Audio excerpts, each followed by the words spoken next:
she's like, I want to help my friend, and she's in the quicksand, like with a bunch of hats without ears. How can we be bears? Hot glue gun in hand. Yeah, like it's just glued to my palm at that point. I'm like, hey, I kind of got myself into something.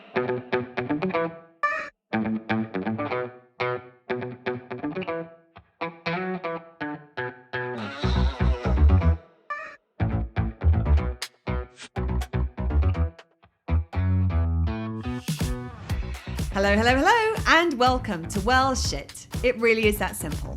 I'm Claire. And I'm Serena. On this podcast, we help you to understand about your 12 universal needs, why they are currently not being well met, how to meet them in ways that work for you, and how to consistently do so in quick, easy, and simple ways that fit seamlessly into your life. We'll also help you to understand how doing so will have a positive ripple effect in literally every area of your life. If you like what you hear, sign up for more support with meeting your needs with your weekly Universal Needs notes at theuniversalneeds.com. And enjoy the show. Hello, hello, hello. Hey, everyone. I am so excited right now because we've got yummy lunch on our way. We haven't had this is like, I'm not just talking about like yummy lunch. Like this is like a really important part of the Universal Needs story because what is being currently on its way to us for us to have for lunch after we've finished recording this episode is actually what we were eating the day that I asked Serena to become a part of the Universal Needs family and to join the team. So like there's something very special, and if we have this, I'm like, oh, like it tastes good. It's our meal. It's nutritious food, but then there's an extra layer of like happiness and like Look at how far we come, and we're still eating these sandwiches. Right. So if we all of a sudden stop short, that means that there are sandwiches waiting at the door. Exactly. It's like, oh, and we're done. Hi. We won't do that to you. Don't worry. But we're not talking about sandwiches today. No. We are talking about something that is so freaking important. Like, if you don't listen to any other podcast we do, but you listen to this one, like I will be happy. I mean, obviously I'll be happier if you listen to the others because some really good shit in there as well. But good stuff in there as well. Oh, how dare you say shit? I don't like referring to our content as shit because I'm like, there's an associate. Anyway, moving on from that. This is something that I have had conversations with so many clients, potential clients, just people in our lives. And that is, you do not need to be in crisis. You do not need to wait until you are in crisis to 1, ask for help and support, and 2, meet your needs. I'm going to say that again. You do not need to be in crisis. You do not need to wait until you are in crisis to ask for help or meet your needs. Now, this whole thing came up initially in a conversation with a potential client. It was somebody who was considering working with us, and they were kind of umming and ahhing about it.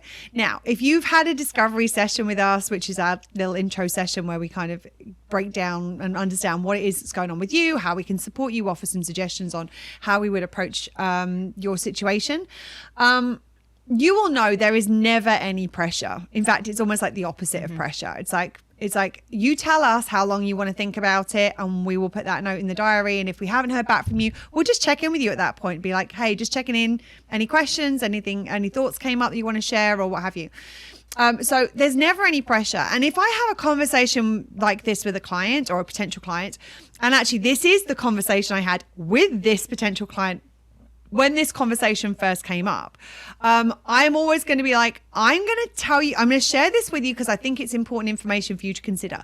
I am not telling you this to persuade you to work with us. And like, it was funny because at the end of this conversation, she's like, no, I want to go ahead. I'm like, no, I'm not taking your money today. Go away and think about it. Make sure that you are making the right decision for yourself. I'm more than happy to have a conversation about moving forward. 24 hours, 48 hours, like give yourself time to think about it and make sure that you are making the right decision for you. You're not reacting to what I'm saying right now. So what was the conversation? The conversation came about because this potential client said, well, I don't really need it right now, which I mean is so funny when you think about the topic of what it is that we're talking about. Like, I don't really need this work right now. I don't really need this support right now. I don't really need to work with you right now. I don't really need the course and the program right now. And I said to her, I said, not saying this to persuade you in any way, shape or form. I'm just going to share this with you because I think it's something you need to consider. What you mean is, I'm not in crisis right now. That's what you mean by that.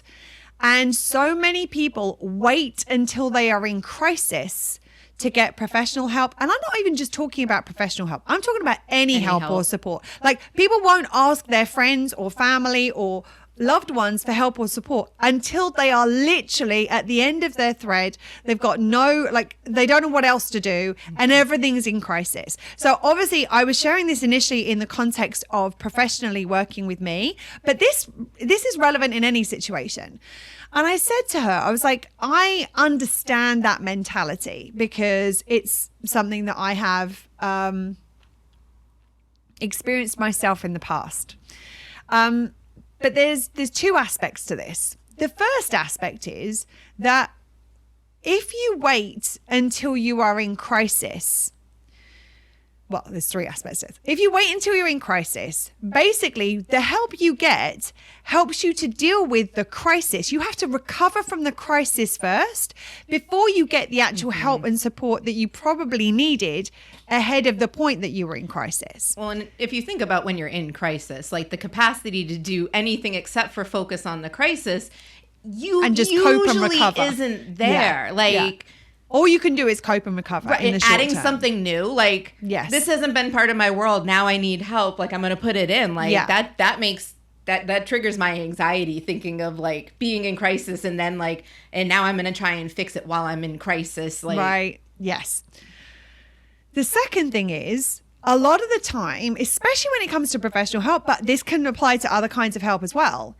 If you get the support you need before you get to crisis, you can often avoid the crisis altogether. You don't have to go into crisis. If the crisis is caused by the thing that you are experiencing challenge with, that you will get support with by working with this person or by getting that help, it may mean that you don't ever have to enter crisis, which means you don't have to do the cope. You don't have to do the recovery. The toll that a crisis takes on our needs and the length of time it takes to recover from a crisis is huge, which means that if we can avoid that. Now, I'm not saying that everything's going to be sunshine and rainbows. If you've been listening to us for a long time now, you know that that's not how this works. This is not something that we teach, which is like, oh, well, you're never going to have any issues. But the thing is that what might happen is that issue, if you imagine it like a roller coaster, it might be a little dip as opposed to oh my God, I feel like I'm about to die. I'm like going to hit the earth any second. And that little dip is far easier to deal with. It has far less of an impact on your needs and it's far quicker to recover from than those kind of massive drops that happen a lot of the time, because the way where you're at, like looking at it from the point of view of working with us, how you are responding to your needs, how you are currently meeting your needs or not meeting your needs, means that your capacity to deal with those situations is compromised. Means that the level of trigger that you're going to experience, because your needs are already unmet, so when they get impacted by these other things, they get decimated rather than just like knocked sideways a little bit. Like it makes a huge difference proactively taking care of this stuff to avoid that crisis point altogether. Now, it doesn't mean to say you're not going to experience crises from external situations, but it means that when those happen, you have more capacity to deal with it. You've got more resilience. You're able to cope with those situations better. You're able to recover from them quicker. So it's not saying that, oh, everything's going to be wonderful, because it's not. Life happens. But when those things happen, you are in a far better place to deal with those things. I have something to jump in with, but I have a third thing. Do you want to jump in with that thing? Is that relevant to what the thing I've just said? Kind of, but it's a little sidestep. So why don't you go with your third thing and then... You sure? Yes. Friendship is the word. We'll come back to friendship. We're trying to stay on track. Yes. Yeah. The third thing is that a lot of the time when you are saying that I don't really need it right now, what you're saying is, I'm not important enough. My needs are not important enough. Me getting support is not important enough to prioritize until it is critical. which means that your value need is already compromised. By the way, if you can still see, I still have my bruise from my massage the other day. I'm just realizing it looks particularly lit up right now in this light, and I'm like, people are like, what has she been doing again? No, same bruise from like several episodes ago. So like, don't worry, I'm okay. I'm just have really sensitive skin when it comes to bruising. So, but yeah, so going back to like, your value need is compromised if you believe that you have to be in critical condition or a critical situation before you are worthy of support, before you are worthy of having your needs met, before you are worthy of help, before you are worthy of taking the time to learn how to support yourself. And so if your value need is already compromised, which means that one of the things you need to do is learn how to meet your value need. Like that is one of the things that is a priority.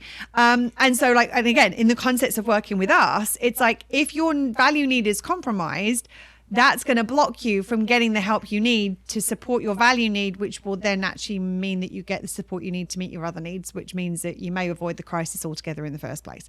So like those are the kind of the three big things that came up like in this general, and there's more, but and there's probably some nuance. And there's probably, yeah, don't say.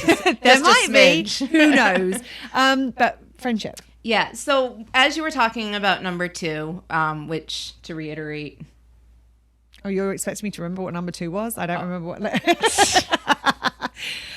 So the first thing was, oh God, I'm trying to remember. We don't have notes for this episode. So I didn't expect for me to need to remember something for your thing. We were talking about that if you wait for, was it about you can avoid the crisis? Mm-hmm. You might be able to avoid the crisis in a way that you wouldn't do if you didn't have the support in the first place. Yeah. I wasn't sure if it was in your head as like a phrase or not. Apparently not, but that right there. What I wanted to do, as Claire was talking about this, what was coming to me is the personal aspect, like not working with interpersonal relationships. Yeah. And there's a lot of times I felt it in the past. I've heard it many a times from my friends. I don't want to burden you. I don't want to drag you into my crap, like whatever it is. Mm-hmm. And they're slowly, I don't want to say digging a hole, but there's a hole appearing slowly. Sinking. Like, you know what I'm getting in my mind? And this is, I'm a teeny tiny tangent, but like I think you'll appreciate it. What I've got in my mind is quicksand. Mm-hmm. And it's funny because like there've been several times recently where it's like there have been conversations I've seen online where it's like, as a child, I thought quicksand was going to be a way bigger issue than it's turned out to be, just because of like watching the Never-Ending Story and all the cartoons and everything. I'm like, I have never seen quicksand. I don't think. I wonder if that's still a thing for children. Like that was totally like an 80s, 90s thing. Like I was afraid of quicksand. Like quicksand was everywhere as far as I was concerned. Because it was in everything that we watched. But yeah, that image I'm getting is like that in quicksand, like where they're slowly sinking. They're not necessarily digging the hole themselves, but slowly they're dropping. Yeah, and I have no clue you're even around quicksand. I mean, I probably should be aware of it because it's everywhere apparently. But a lot of times we, as the outsiders, we don't have this awareness, and all of like. I can help you if your ankles are in. Okay, yeah, like this is easy. Let me help you let me throw you a rope. Or here's a piece of wood to get on. However, if you wait till you're in crisis and you're up to your neck, that's going to be a lot harder for the friend to help with as well. So in your effort to not burden them, but then when you're in crisis and you're like, actually, I really need support. Right. I'm still going to come to the quicksand and help however I can if I have the capacity. Right. However, I can't tell you how many times I've gone to my friends. I'm like, you should have told me what was going on. Like, please tell me what's going on. Tell me when you're ankle deep. I can handle ankle deep. This is a whole nother magnitude of thing we've got to deal with now. And with my closest friends, like I remind them, because it isn't culturally and societally acceptable to reach out for help when you're struggling. It is like, oh, I can do this myself until you can't. I'm like, please ask me. Right. I'll say no. We talked about it in the boundaries episode. Like if I can't do something, if I don't want to, if I don't have the capacity, I'll honor myself first and then probably give other options. Like I can't help you out of the quicksand, but would it be helpful if I found some wench companies to, drag you out, or I can shoot a call to so-and-so. So-and-so's got a pickup truck. Like, we can, hook you up to the back of that. We can figure it out. But if I'm helping you ankle deep, that's like it's easy. It's easy in the grand scheme of things. So I just wanted to mention that because I know a lot of people have that hesitation. I don't want to burden my friends. I almost feel worse when somebody comes to me when they are so in the shit that they can't get themselves out of it, and they don't even know what to do at that point. Like, it's not like they don't have to get themselves out. Like, they are stuck, and it's like I don't know. Like, I can't even get my arm up because I'm up to my neck in quicksand. I can't. I don't feel like I can even help myself. And maybe I could grab a rope with my teeth. I don't know. They're in that place of overwhelm and almost paralysis of panic. Of panic. Yeah, of I don't know. I'm stuck in every which way right now. And I actually want to add, I want to kind of jump off that and into something that's slightly adjacent, which is also that you don't need to be struggling at all to ask for help. I ask for help all the time. Yeah. Serena and I have and we have a way of communicating with each other, which means that I know where she's at when she's asking for help. I know if it's there's no is a completely complete. I mean, no is always a completely okay answer. We know that between the two of us. But no problem if you can't. This is just if it works for you, this would be great for me. We also have the are you available? I could really do with talking right now, and if you're not, it's fine. And then we have I could really use some support right now if you're free. No is always a good an appropriate answer to each of those things. But the thing about it is that a lot of the time we think we have to be struggling to be worthy of help. Value need, just saying. We believe that things have to be difficult. We have to face challenges. And the truth of the matter is that we are worthy of having a better, easier, more enjoyable life without being in struggle. A lot of people are struggling right now, and I'm not kind of taking anything away from that. And if you are not struggling, that doesn't mean to say that you can't get help in that situation. I remember somebody that we knew, it was from our community, who went through actually one of the test groups of the program, a couple of generations ago. It's not the same program anymore. But I remember this was somebody who was doing great in life. Things were great and things were fine, and they were this would be a fun thing to learn. They would do it. They were seeing it as a fun thing. And the difference that this program made in their life, they already thought it was great. They didn't really think it could get much better. And they were holy crap, this is awesome. I had this awesome Sunday. Now I get to put all of this great stuff on it. And it becomes so much better. And that is valid too. You are worthy of help at any point. I remember you need to jump in? No, I will jump in after, but I can hold it. I remember once that one of my very first business mentors told me I had the worst business model ever because my business objective was basically to get to the point where people don't need me. Shockingly, that hasn't changed because the whole purpose of what we do is to teach people how to support themselves so they don't need somebody else. Now, there is a yes and as far as that is concerned. Yes, my purpose is to get to the point where nobody needs me in order to navigate whatever they've got going on. They might want support, and that is every bit as valid as somebody needing support. You are entitled to ask for support and get support, get professional help when you are in a good space and you just want somebody to help make these things a little bit easier. A lot of the time I don't need support, but I still go to the people that I work with. I still go to Serena. I'm like, hey, this would make my life so much easier if I could talk this through with you. Is that okay? Sure. No problem whatsoever. It supports me if you're in a good place too. It works for everybody in this situation. But I think that so often we think that we can only get help when things are difficult. And going back to what we were talking about in the last episode, oh no, it's not the last episode, it's the episode that's going to be in 6 episodes time. It's coming at the end of December. going back to the thing that you haven't yet listened to because it's happening in the future, one of the things we were talking about in that episode was about community. Are we back on the time continuum? We are back on the time continuum. Yes.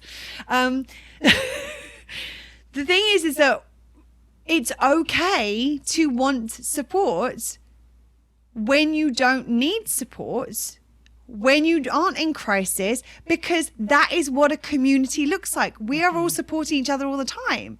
And when we're supporting each other all the time, yes, when we need it, yes, when we're in crisis, valid and absolutely something that we are entitled to do and are worthy of.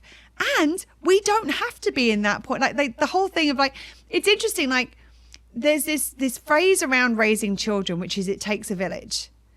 And I think that actually just life takes a village. Like we want to be surrounded by people who make our life easier, more fulfilling, more enjoyable. And that's exactly it. That's what I was about to, that's where I was going to, is like the village is the community. And you are welcome to lean into that community.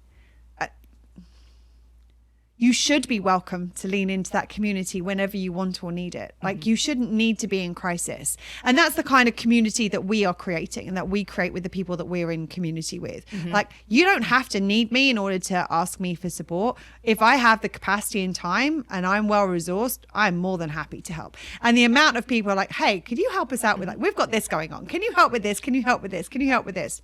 Sure. Yeah. Yes. No. Maybe I'll get back to you. Yeah. No. Yes. Like, yeah. We get to have the option of saying whether we can. Yeah, absolutely. And the desire is there. We want to help if we can because this is our community. And by leaning into that community, a lot of us have really been the capitalism and individualism and colonialism has all like stripped community from a lot of us. And like we want, like this is an invitation to consciously cultivate community that we can lean into, and we can experience joy and experiencing and sharing without it needing to be, oh God, I'm at the bottom of I'm in the quicksand right now. Where's my community? Like your community is there. Like if you build a community that is truly community and not just a group of people. There was, if you don't follow her, I recommend following, I think she's called the White Woman Whisperer on TikTok. And she talks about the difference between groups and community. I'm not going to reiterate her work because I'm not going to do it justice. But she's basically saying there's a difference between a group of people and a community. And what we want to start to cultivate is community, because we haven't really been taught to cultivate that. And this is one of the ways we do it, is by supporting each other when we can, not just because somebody is in dire need. There was something you wanted to add in? Yeah. My brain. You want to add your brain in? No, all of a sudden it was just like, woof, clear. Can't do it to go to sleep, but recording a podcast, my brain clears out completely. So often, I think many people feel like I need to exhaust all the options myself. I need to try and do it myself. I need to do as much as I can myself. And I have an example that's very low-lying, simplistic, and we're going to get back into Fantasy Fest costumes. We've talked about my journey with Fantasy Fest costumes over the years. Every year it is a definitively different situation as I'm learning what works for me, what doesn't work for me, why I'm doing cool to things. Watch. Like this journey has been so awesome to see unfold. Like it's every year it gets better. Like, and I feel like I finally figured it out. Like I'm on my last year of being here and doing this in this format, and I'm like, no, I've nailed it this year. Well, I think we're not quite through it. But I had a lot of people offer, if you need help. And in the past, I was like, no, I'm doing this. This is my project, and I have to. What you probably would have said is like, yeah, I'll let you know. But internally, it's like hard no. Yeah, it's this part of it was ownership. This is my thing. I want to be able to do it. And there were needs that were coming in. I want to be able to claim credit for it. That. And then a time, and like there was always a lot of factors that went into that. And then this year I was offered a lot of help, and I'm jumping on, like I'm in the process of making the costumes already. And I'm like going through it. I don't need help. on this right now. Like, I don't. But just knowing it's like, I could ask somebody for help if I wanted to, or if I felt the need, just to have company while I'm doing this mindless kind of like crafting stuff. If I go to somebody for help now and be like, hey, do you want to come and do this? It's fun. It's, you know, it's like we're both doing projects. In the past, I would reach out for help the week that the costumes were supposed to be done, in that 5-minute project that was really I have spent evenings hot gluing ears onto baseball caps the night before they were required. Yeah. Most years that's what ended up happening, because I didn't want to ask for help until I absolutely needed it. And then there was a deadline, and then she was stressed too, because she's like, I want to help my friend, and she's in the quicksand, like with a bunch of hats without ears. How can we be bears? Hot glue gun in hand. Yeah, like it's just glued to my palm at that point. I'm like, hey, I kind of got myself into something. Yeah. I'm stuck to myself, and I'm in quicksand. Fuck. However, if I had at any of those points had been like, between the point where I planned the costume and when I tried to execute, it was like, hey, do you want to have a night where we just glue? Yeah. I love gluing. It's fun. I remember that sentiment. I love it. That's it. I think here's the additional piece of this. I love crafting. Like, I love like gluing and bedazzling and rhinestoning and like all of that stuff. Like anything that is kind of creative, I love that. Now, if we'd done it 2 weeks earlier, we would have had fun doing it. That night was so fucking stressful because also we were pissy the next day too because of what we were doing. We hadn't quite figured out how to do it even at that point. I remember we were trying different things like that. I'm like, so it was like something that I love, that I would have enjoyed, that we would have both had fun doing together, became stressful for both of us. Now, she's my person. Of course I'm going to show up. You need me to hot glue gun ears on at like 11 o'clock at night? I'm there. Like, I will help wherever I can, as long as it's not going to completely be detrimental to me to do so. And asking for help at the first point where it might have been supportive would have meant that it was fun for both of us. Waiting until that last minute, I've tried everything on my own and now I'm up to my neck in quicksand. Like, I mean, like, I don't know about you, but like, I have a feeling like you and I could have some fun around like trying to pull. Like, I imagine like if you were down to your ankles in quicksand and I'm throwing you a rope, I imagine we will be laughing and we will be like falling over. Little, you press the feet of the guy and then collapse down. Yeah. I imagine it would be kind of funny. Like, I mean, obviously there's a seriousness about it, but also like, I imagine that we would still find a way of making that fun and funny.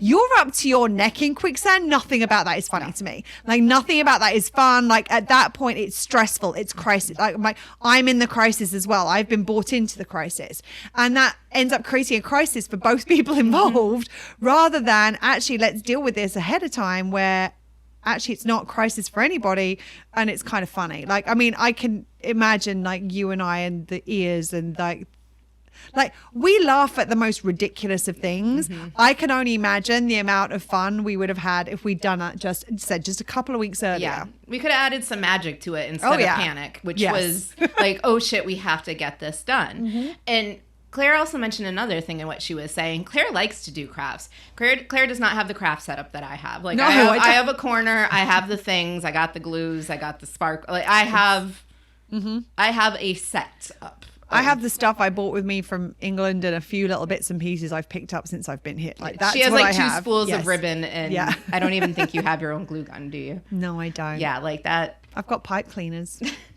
I've got pipe cleaners. I've got rhinestones. Look at that. So and I've got a lot of ribbon. She's on her way, but she doesn't have a full craft project. So me having asked her before it was a crisis situation for me actually would have met some of her needs. And she could have had the option to be like, I don't have time right now, or let's schedule or whatever it was. But just that, like, I don't need help right now. It would be nice. Actually, she wants to help with stuff like that. She wants to be asked to be part of the process. Right. Not in the 11th hour. Like, like one of the most fun things that we've done together, ironically, happened during the pandemic where we couldn't be together. Like it was for my birthday. Serena sent me a painting by numbers thing, and she had a painting by numbers thing, and we had a craft date. We basically both painted. We hung out, we were chatting, we put some music on, and we were like parallel crafting on different continents. Like I love doing that kind of stuff. I don't get to do it as often because I don't have the capacity, I don't have the ability, I don't have all the stuff with me to be able to do the stuff that Serena is able to do. So if I get to do it, as Serena says, it meets my needs. But not only that, but we could have, at that point, there was one time we could do it, which was the time that was available. Yep. Like if she come to me like a month in advance and be like, hey, you want to do a crafting night at my place? I would be like, hell yeah. Can you do this night? Well, no, I can't do that night, but I could do this night. Can we do that? Yeah, that works for me. Cool. We're like, okay, I'm getting chips. You get a bottle of wine. Like we would have made it a fun thing. Yeah. And it could have been this thing that actually brought us together, met both of our needs, and instead it was something that compromised both of our needs because there was so much stress around it. Yeah. And I mean, that's a pretty easy example. I mean, we're talking about costumes and crafting. Like, these are not life and death situations for most people. If the bears didn't have ears, like it wouldn't have been the end of anybody else's world except for mine in my head. I mean, there were zombie bears. I mean, the ears could have fallen off. Like, and that's the thing. We could have found, like, if we couldn't have stuck the ears on, we would have found a way to have made it work. Like the ears would have been falling off, or like there were things we could have done had we had time to make it work. But we just had to make it work, and we have the ability to make, I mean, I don't think that anything has ever beaten us where there's like, oh no, we can't figure this out. Like we will always find a way of making it work, no matter what the situation, no matter what the timeline, we'll do it. Anything you want to add on this? No, I wanted to like acknowledge the fact it is a very simplistic, but even unimportant moving, like asking somebody like, I remember when I was in that period of moving a lot like that, asking your friends for help moving, because doing it by yourself, it's possible. It's really hard. But like, you can make something like that a fun experience. You can make some of these things fun experiences when you're not in the shit with it. We've actually got an example of this from like our lives. Like we have a friend of ours who has been struggling to like clear out her house for the longest time. It's caused her stress. It's caused her like challenges. Like we've been there when like she's like wound up about the amount like stress because she's not making the progress that she needs with clearing out and everything. And it was her birthday recently, and she had a clearing out party at her house, and basically our entire group of friends showed up with trash bags. Like there was a bunch of stuff where it's like scissors. I needed scissors. She had a whole ton of scissors. I had scissors. I left with scissors. Like some of us left with things that she was just going to throw out otherwise. Some of us helped to figure out her stuff for her to donate, and like. But it was fun. We had music going. We ordered takeout. And it wasn't like a crisis thing. But the thing about it was, it had caused her a lot of stress up until that point. And we were more than happy to help. Like, I mean, I was like both Serena and I were a little bit like, oh, I don't want to throw out anything that you might need because we're not very good at throwing stuff out. But luckily there were people who were. Well, and that was the great thing. Like if she had just invited us over to do that, which it would have all come out, probably got tidied and put back away. Right. And I would have come home with a bag of stuff. Right. Like, as would I, yeah. However, like, because she asked for help from the larger community that is our friends. Yeah. There were a couple of people in there like, nope, that's trash. And I'm like, but what if? And they're like, nope, trash bag. Throw it out. And it's like, okay. And we worked together as our community of friends, each helping each other out. Like I went into a room with somebody and I was like, I am not great at this. Like getting rid of stuff is a challenge I'm working on. And one person took like ordering the takeout and going and getting the takeout. Like we all had our roles, and it was really kind of cool. I mean, it was a little overwhelming noise-wise. I'm not going to lie. There was a lot going on in that space. And our friends are not exactly quiet. Really, no. But it was really fun. Like, we had a really good evening. We spent time together, and we helped this friend of ours with a situation that didn't really do us, like, it didn't cost us anything. We were all going to hang out for her birthday anyway. Exactly. And we had fun doing it. Like, and every day she gets to benefit from it, because she gets to walk into a room that's like, like, I'm not thinking about the fact I have to do this anymore. Absolutely. And that's an example of where it wasn't like crisis. It wasn't like help me, like, I've got to move in 2 days, I have to clear this stuff out. And it was fun for everybody involved. And like, she just kept saying, I remember she was like, thank you so much, this has been so, like, it meant so much to her. That's a gift. Oh, oops, excuse me. It's your birthday. If that is something that is a gift to you, hell yeah, let's do that. Like, it was such a great example. And I think that the kind of the second part of what we're talking about today is, obviously, you don't need to be in crisis to ask for help. You don't need to be in crisis to wait to meet your needs. And the very fact that this is a very common thing, a lot of people, and again, in this like capitalistic society where like people pride ourselves. I mean, and it's funny, like, going back to the Fancy Fest costumes example, like, I think there was an element at one point of like Serena wore her exhaustion because she'd done all the badges she'd done all the costumes by herself, and it had taken all this time that was worn as a badge of honor. It was a way of trying to meet some of those needs of like value need or whatever. As I sat there in my little victim right section of my triangle. Victim approach, absolutely. But it's not just in those situations. Like, I know that I never used to take care of myself until I was sick. I would wait until I was sick to take care of myself. And in that point, I wasn't doing self-care. I was recovering. Like, that's all I was doing. I was dealing with the sickness and I was recovering from being ill. That's it. I wasn't really taking care to like nourish myself and build my needs and build my tank, so I had the resources and the resilience and the capacity to do the stuff I was doing. I would, like, wherever I was at, I would drain. Crisis. Okay, we'll meet my needs enough, so I'm not in crisis anymore. And then I drain back to crisis, and drain back to crisis. And this is the thing when it comes to meeting your needs. Like, again, like, if we are not meeting our needs consistently, we're not taking care of our needs, then chances are our value need is unmet, because there is a part of us that thinks everybody else's needs are more important than mine. My needs aren't a priority. It's selfish for me to take care of myself. There's a million and one beliefs that we have around our needs, which stop us from taking care of ourselves. And a lot of that is societal conditioning. A lot of that might be familial conditioning or friendship group, peer group stuff. There's a whole bunch of things, places that this can come from. But the truth of the matter is, if we don't believe that our needs are a priority, and for us, the top priority, because if we don't take care of ourselves, we cannot take care of anybody else. Now, am I saying that we need to meet our needs at all times to the exception of all else? No. We talked about the glass balls and the plastic balls in a previous episode. I don't remember which one it is. We will put it in the show notes, where there's a difference between, like, there are some, like, people worry about like juggling too many things and that they're going to drop balls. And the thing is that there are glass balls. I can't remember the name of the person who came up with this theory.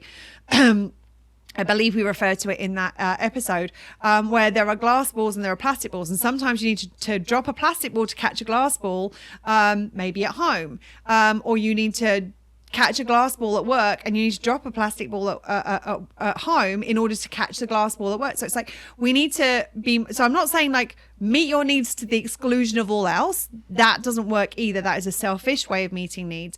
But the key thing here is the recognition that you don't have to wait until, so many people think that they cannot take care of their needs until they are burnt out, until they are on their knees, until they are at the point where they cannot continue without it. We've talked about it from the most ridiculous sense of like going to the bathroom, like waiting until the very last second where I'm gonna burst before I go to the bathroom, or where I'm thinking about like hydration. Like, I only hydrate when I'm like desperately thirsty, at which point you're already dehydrated.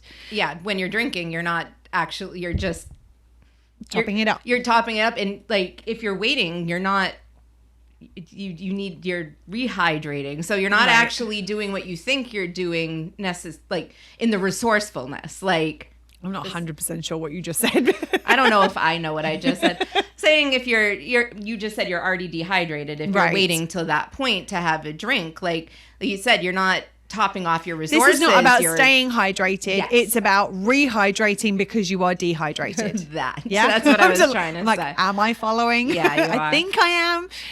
Same thing with food. Yep. From my own personal experience, for me, it was like one of the really kind of changing points on this was preventative wellness for my body. I would wait until my back was completely out and I could barely move before I would get body work done. Mm-hmm. And I was like, because I was in crisis, I needed it to be able to move.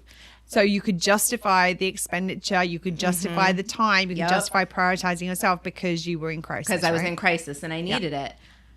And there are lots of different, I just want to jump in and be like, there are lots of different forms of preventative wellness. Like obviously there's a lot of privilege in being able to afford to have body work done. Mm-hmm. And I know this is something that Serena knows herself. Like, so I'm not telling her anything. She's I'm just I was gonna say it if she didn't. Yeah. So. But the funny thing about it is, meeting needs is preventative wellness. Mm-hmm. Like, especially when we talk about the foundation function needs, which is the taproot of our universal needs tree, which are things like make sure that we are hydrating, eating, in getting enough nutrition, sleep and rest, making sure that we are exercising or moving our body or stretching our body in the ways that we need to. All of those things are preventative wellness. Mm-hmm. Every single one of them. All of those things are there's lots of different ways you can do it. You can practice yoga at home, like or not even yoga, exercise. There are lots of different like free YouTube videos on stretching or exercising, doing things. Like I didn't used to stretch my body until my body was in pain. But that pain is a form of crisis. Mm-hmm. Whereas now I have an app on my computer, and I've talked about it before, called Timeout. No sponsorship. I don't get any benefit from sharing this with you. But what it does is it like every 15 minutes, it gives you like a 15-second like reminder of like, okay, just move. Like, so you're not just sitting stationary. And then once an hour, it gives you like, I think it's a 5-minute break where it's like, okay, 5 minutes, and it kind of snows out your screen so that it like everything fades out. So it like you have to stop it if you want to skip the break, which means you have to be mindful of like, okay, I'm skipping the break now. Mm-hmm. But it reminds me to get up and move and walk around. Like I'm realizing how much I'm like stretching while I'm talking right now because I haven't been up till this point. I'm like, ooh, yes. Now I'm not in pain right this second, but I know if I don't move my body and we sit all day, as we often do when we're doing batch recordings, I'm going to end up feeling painful and stiff by the end of the day. Mm-hmm. So it's like thinking about, when we talk about self-care, we talk about the fact that self-care is meeting needs. We haven't necessarily talked about the fact that preventative wellness is meeting your needs. Mm-hmm. Meeting your needs is a form of preventative wellness. And preventative wellness, like think about that term. I'm trying to prevent myself from being unwell. And that could be like have my cognitive functioning impaired because I'm not hydrated enough. And obviously all of these things we are talking about within the context of whatever your normal is, because different people have got different, like preventive wellness will be different for different people depending on mental health conditions, physical conditions, neurodiversity, all of these different things. So we're not saying this is what this means. We're saying this is you meeting your needs within the context of whatever your lived reality is a form of preventative wellness, because it will prevent you from having more issues than you currently have to deal with. From the mental health standpoint, my anxiety was something that I learned partially. Part of my management of it is not waiting until I'm spinning out to address it and taking moments throughout the day to just be like, okay, let's reground myself. Let's stop for a minute. Like if I'm like all spun up doing take a deep breath. Take a deep breath. Like if I'm going, I know for my own, because of how my mind and my body works, like I need to take those breaks or I will spin up and won't be able to, like, then I get into a point where it's like I feel like I'm getting more towards crisis and like, you know, like I can feel the wind up on it.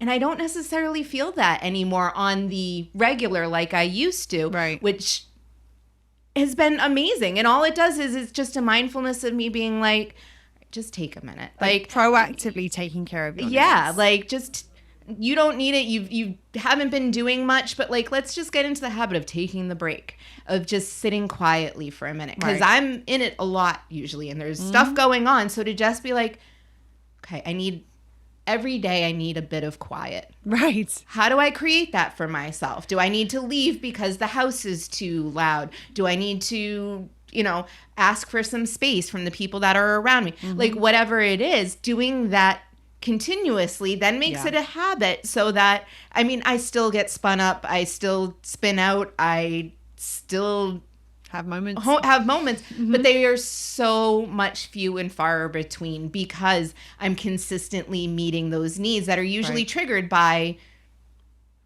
the things that cause my anxiety. Right.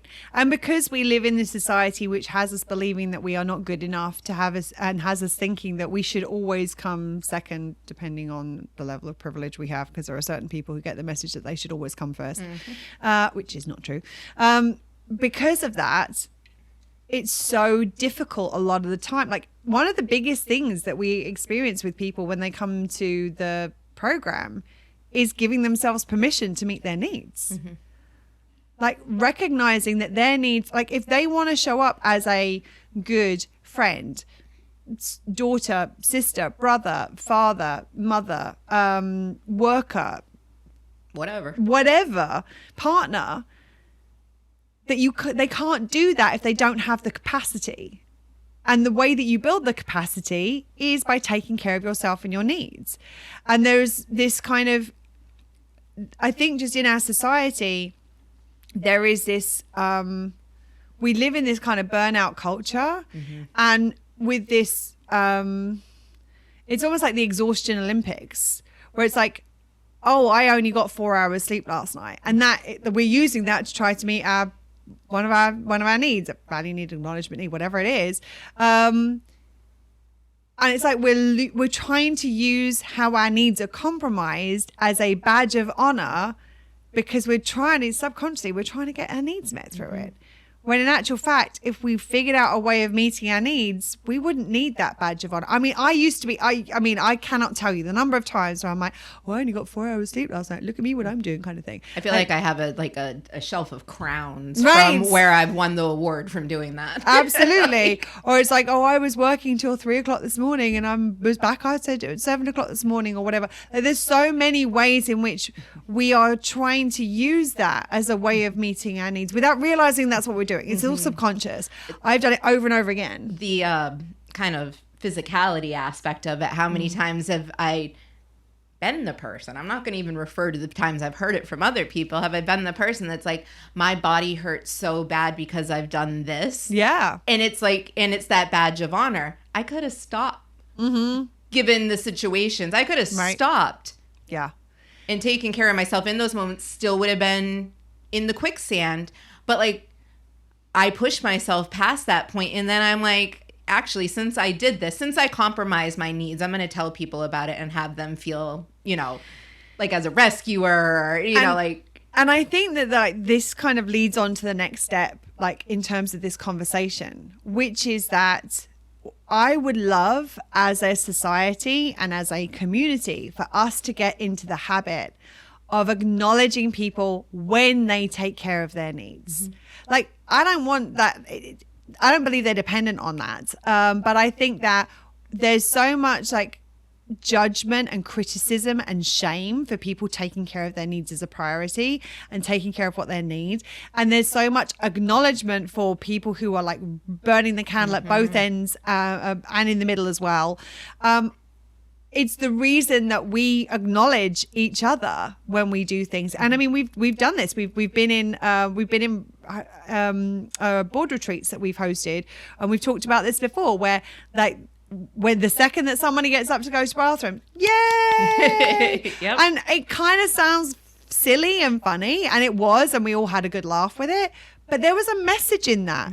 Yes, good on you for taking care of your needs.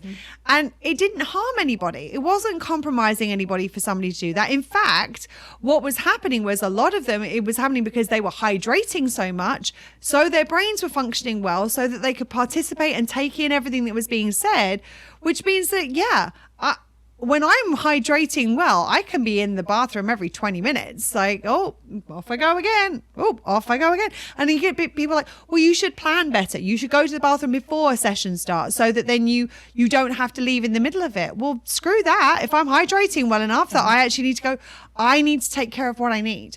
And so I think that that's something like, that's kind of how I would like us to start to, like, for me, that's how I want to kind of close this, is not only is encouraging people to ask for help, to ask for support, to get what they need before they're in crisis, to not only take care of their needs before they're in crisis, but one of the things that we can start to do is to create an environment whereby people are acknowledged for doing this. Like I know it's a weird thing to say, and like the turn of phrase like is something that I've shifted. But I remember when I first started doing this, I would often say to Serena, "I'm proud of you for doing that." And the proud of you thing doesn't feel good because it's kind of like a little bit almost like a superiority thing.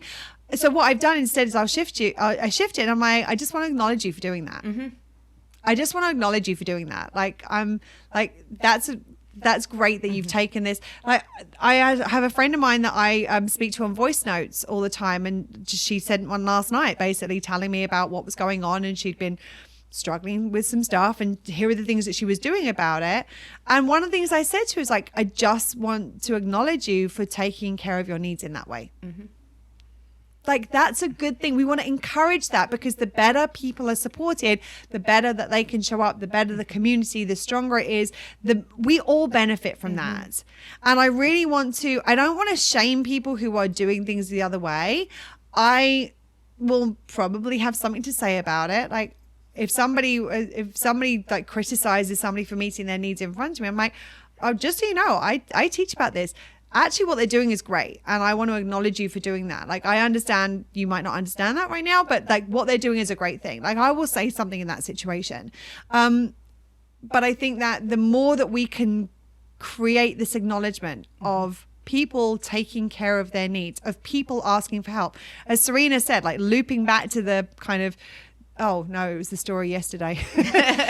the story that you're going to hear in a few episodes time.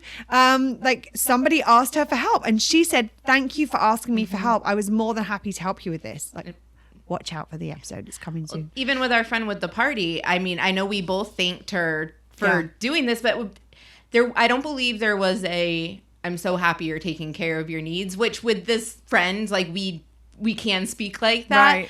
But just, this was an amazing idea. Yeah. And that was acknowledgement as well. And this was so much fun, and we enjoyed it. And thank you for letting us help you. We all know how much you've been struggling with this. Thank you for letting us help you with this. We want to help you. And like, acknowledging when people ask for help, acknowledging people when they're meeting their needs, acknowledging when people are moving in the direction that moves our entire community in the right direction, which is to become more resourced, which is to have an understanding and a focus on making sure that we are taken care of, so that we can show up well for ourselves, show up well for our people, and support the wider community. I just think that it can't be overstated. I don't think that, and I probably am not doing it justice in terms of like how important this is and what a difference it makes. But when somebody is like in that process where they're just starting to do I've heard so many people say over the years, like, oh, I know I should be a bit more selfish. And that, like, the word selfish has got such bad connotations. And I know what they mean when they're saying that. They're like, I know I need to take care of myself more. But the language we have in our society for that is selfish. That's the reason that we talk about being self-first, because it is a different language that doesn't have those negative connotations with it. The more we can shift the language to be like, this is what you're doing is a self-first thing, and that is good because it benefits you and everybody around you. And acknowledging people for asking for help, acknowledging people for meeting their needs. The more we can do this, the more we create this culture where people are encouraged to do this, And everybody benefits when that happens. Anything you want to add? I'm good. Yeah, I'm kind of got a little bit on my soapbox at the end, but it's a needs soapbox. It's very well used. Yes, it is. I get very passionate about this. I think because we see the effects of it. We see the difference it makes in people's lives. Like when I see like the benefit this brings to clients, when we see the difference it makes in our community, when we see the difference it makes in our online community, when we see the difference it makes in listeners, like when the feedback we get from people, like we see the benefit of doing this. So we want to support people in doing this more and let people know it's not just okay. It's invited, it's encouraged, it's acknowledged, it's supported. We are 100%. And you know what? I'm going to say this right to you. You're at home listening right now, or you wherever you are listening right now. You might not be at home. Is that if you are doing this, if you are reaching out for help, if you are doing something to meet your needs, I want to acknowledge you for that. That is an amazing thing that you are doing for yourself and everybody around you. So if you need somebody to acknowledge you, we will be that for you. Like we will show up and we will acknowledge you because we are the cheerleaders for this. And like when people do this, like when people say to me, like I've had people being like, oh, I'm so sorry I can't do this tonight because I'm exhausted. And I'm like, I am always going to be the advocate for you meeting your needs. I want to acknowledge you for doing that. No problem. We can rearrange and find something, we'll find another time or what have you. So if you are doing this, the way in which you're doing this, like the fact that you are listening to me speaking right now means that you are looking for help with this. And the fact that you are doing this right now means you are meeting your needs, even if you don't realize you're doing it. Listening to this podcast meets your needs. A lot of time branch needs, but it actually helps you with learning how to meet the needs that are lower down on the tree. You are meeting your needs right now. And I want to acknowledge you for that and celebrate you for this and say you're doing an amazing job and keep going. And we will be your cheerleaders if nobody else is right now. Anything else? I feel like I want pom-poms or like something. You know what I'm going to do is right now I'm about to add our little confetti thing. Normally we saved it for our celebration a couple of weeks ago, but I'm going to put the confetti thing on right now. Yay! And this is for you. Yay! You go. Yes. We know how challenging it can be to start to do things differently to the way we're conditionally taught and the way that society thinks we should do things. And so we want to support you in doing that. So yay you. Thank you for being here. Thank you for watching. Thank you for listening. Thank you for taking care of your needs. Remember, we will be back again real soon with another episode, not the one I talked about that we just recorded. That's coming in a couple of episodes time, but there is an important one coming next week. So come back and join us for that. In the meantime, I'm going to ask you to stay safe, to take care of yourself, and between now and then to continue to meet your own needs. Lots of love. Bye, friends. Bye. That's it for today. If you like what you heard and would like to see some of Serena's awesome facial expressions, check out the video podcast on YouTube. And remember, you don't need to be in crisis to ask for help or to meet your needs. Well, shit. It really is that simple.